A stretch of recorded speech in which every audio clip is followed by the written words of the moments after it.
नमस्कार दोस्तों, आपका स्वागत है हमारे पीके क्लास में। यदि आप अभी होगा अध्ययन बेसिक क्लास मैथ का, यदि आप पार्ट 1 पार्ट 2 नहीं देखे हो तो इस वीडियो के डिस्क्रिप्शन में दे दिया हूँ। यदि ये वीडियो आपको पसंद लगे तो लाइक सब्सक्राइब जरूर करना और दोस्तों के पास शेयर जरूर करना। ये है क्लास कमज़ोर विद्यार्थी के लिए जो शुरू से सीखना चाहते हैं मैथ। चलिए क्लास को शुरू करते हैं। पहला है कि तो अपवर्त्य या गुणज किसे कहते हैं? अपवर्त्य या गुणज किसे, जिसको मल्टीप्लाई कहते हैं अंग्रेजी में। तो किसी भी संख्या के पहाड़ा को उस संख्या का अपवर्त्य या गुणज कहते हैं।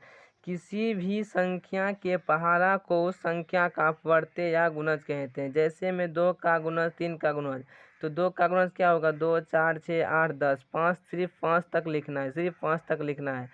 2 4 6 8 10। 3 का गुणज 3 6 9 12 12 15, 3 6 9 12 15। 17 का गुणज 17 34 51 68 85।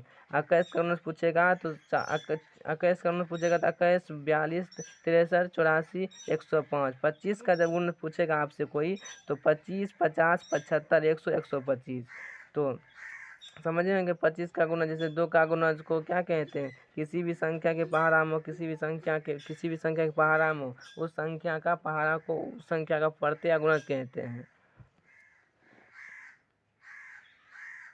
नोट में लिखें, किसी भी संख्या का सबसे छोटा गुणज स्वयं होता है। किसी भी संख्या के पहाड़ा में किसी भी संख्या का सबसे छोटा गुणज क्या होता है? स्वयं होता है। और किसी भी संख्या का सबसे बड़ा गुणज अनंत होता है। किसी भी संख्या का सबसे बड़ा गुणज अनंत होता है।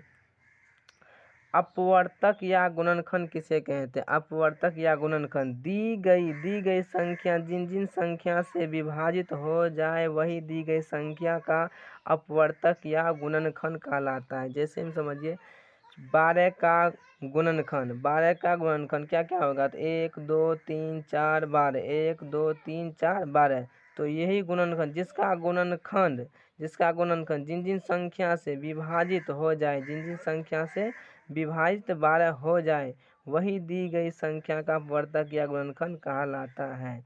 जैसे में 6 का 1 2 3 6, यानी कि 1 2 3 6 से क्या 6 गुणनखंड हो रहा है, तो वही दी गई संख्या का अपवर्तक या गुणनखंड कहलाता है।